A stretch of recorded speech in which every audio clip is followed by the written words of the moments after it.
Баршаңызға сәлем, есімім Ұлдан Нұргелді қызы. Балалар массажисті болып қазір жұмыс жасаймын. Бірақ бүгінгі тақырып балаларды горшокқа отырғызу жайлы болмақ. Себебі менде екі баланың анасымын.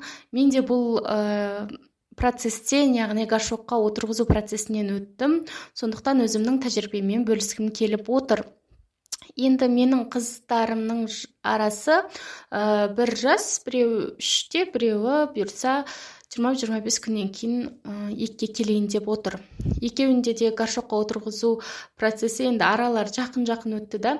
Сіздерге айта кететін жайт, горшокқа отырғызу бұл бір аптада, бір айда үйретіп тастайтын нәрсе емес, шыдам керек.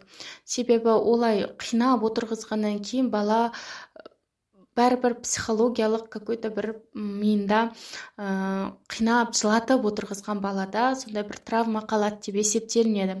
Сондықтан бұны шыдамдылықпен 2-3 айға созуды алдын ала дайындалып алыңыз. Себебі сонда бірінші айында горшокты таныстыру кетсе, екінші айында қинамай отырғызу, отырғызса отырды, отырғызбаса отырмады деген секілді. Үшіншісінде барып уже отырғызуға тырысқан жөн екен. Сонымен бірінші балада барлық аналар сияқты мен де тәжірибені қиындау өткіздім. Себебі білмейсің, басқалардық сияқты неғып отырмайды деген секілді жаңағы сырттан неше түрлі ойлар келеді деген секілді. Сонымен бір жасқа толғанда сәуір айында, бір жас бір айынан бастап май айында мен горшокқа отырғызуды бастадым. Бірақ бірінші горшокты көргенде ол отырғысы келмейтін. Ойыншығын отырғызып қоятын, шприцпен жай дәрет сындырып жатқан секілді жаңа қуыршақшы. Соны көрсететінмін, қызық көретін, бірақ отырмайтын. Кейінірек маусым айында уже күн жылығаннан кейін бір шортимен турсик кигізіп или шалбармен жұқа жібере салам. Қолыма 2-3 шалбар алып жүрем далада шыққан кезде. Сиіп қойса салфеткамен сүртіп, қайтадан басқа киімін ауыстырып қоя берем. Кейінірек ол түсінді.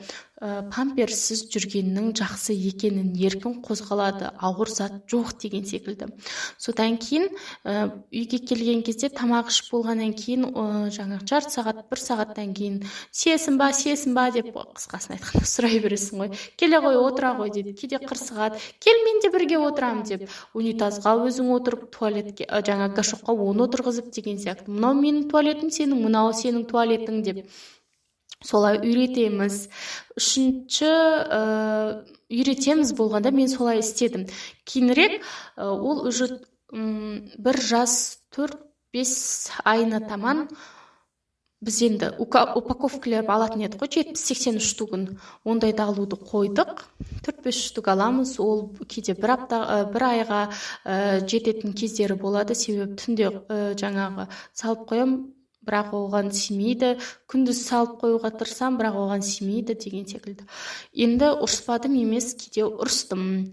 Өйткені ашуланып тұрған кезде паласың сиіп кетсе енді былай ашуланбайсың емес, ашуланасың ғой.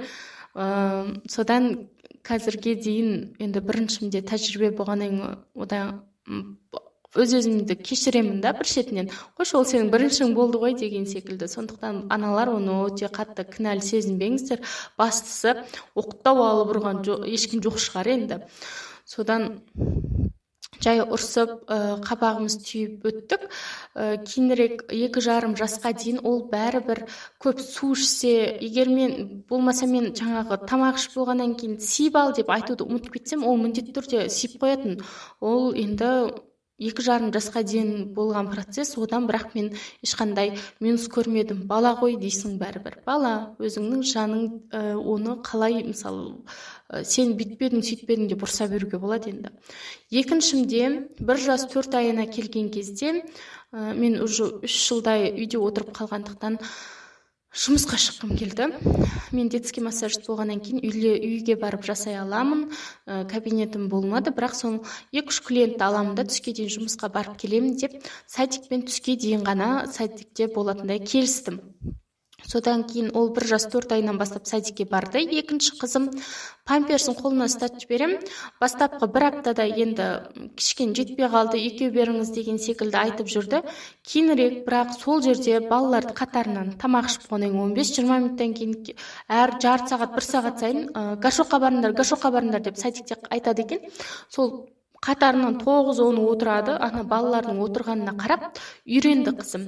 Кейінірек бірақ памперс беретін болдым. Ол да бұлғанбай келеді, себебі балада жаңағы горшокқа отырғызып үйрете бергеннен ол түсінеді екен. Мыналарда отырып жатыр, мен де отыруым керек деген секілді. Сосын садиктің бір ұнаған тәсілі памперсін шешпейді. Енді олар сонда ұрыспайды да оған. Памперсін сиетін кезінде, горшокқа отырғызатын кезде памперсін шешіп сигізіп отырғызады.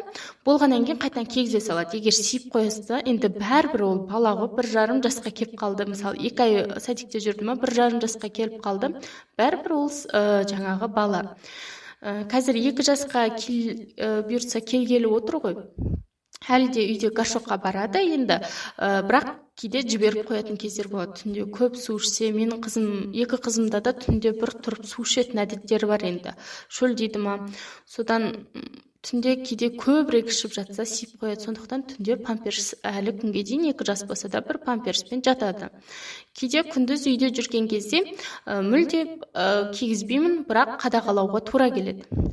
Сонымен менің бір ұққаным, горшокпен ертерек таныстырған дұрыс. Үйге әкеп қоясыз, ойбай отыр демей-ақ, кейде қуыршағын отырғыз, кейде басқасын отырғыз, әйтеуір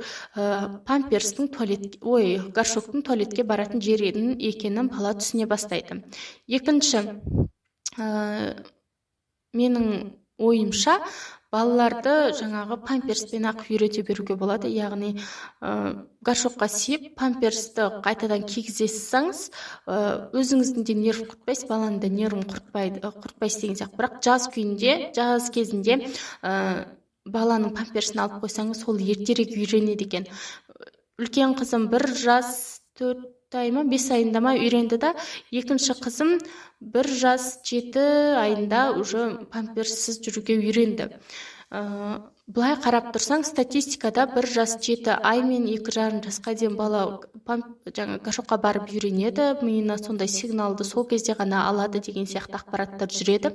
Мен онымен келісемін, бірақ сонда да ертерек бастай беріп, баланы таныстыруды бастасаңыз да үйренеді екен. Сосын өзіңіз жаңағы подгузнигіңізді үнемдеп бастайсыз, сосын ыңғайлы горшок алған дұрыс. Ең қарапайымын ала беріңіз, себебі ойыншығы бар, басқасына барына көңілі ауып, жаңағы ол жер ойнайтын жер сияқты болып қалады екен. Бір жерде тұрғаны дұрыс, себебі бала өзі бір кейде умный болып қаламыз деп күлеміз ғой енді солай. Сол оймен осы горшокқа барайыншы дегенге тұратын жерінде болмай қалса, екіншісінде ол баруға ерініп қалады. Бәрібір бала енді толық қалыптаспаған бала ғой енді. Сол бір жерде тұрғаны дұрыс. Горшокты кухняға ана жерге кіргізбеген дұрыс деп санаймын енді. Баланы да гигиенаға үйренеді. Сол, қазір мен сіздерге балаларымның горшогы қайда тұратынын көрсетемін. Содан кейін екеуінде 2 түрлі горшок.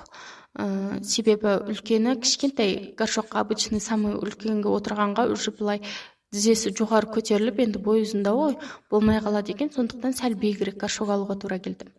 Жасына қарай. Сол. Міне мынау 2 қызымдікі. Қызылы кішкентай, көгі үлкенікі, пештің жанында тұрады. Себебі біздің ваннаны көп аша алмай қалады, есікті үлгере алмай қалады да. Негізі туалетіміз осы жаққа қойып едік, үлгермейді, ашыпшы. Енді олар тақалғанда келеді ғой. Мына жақтың есігі ашық тұрады. Сонымен сразу кіріп кетеді.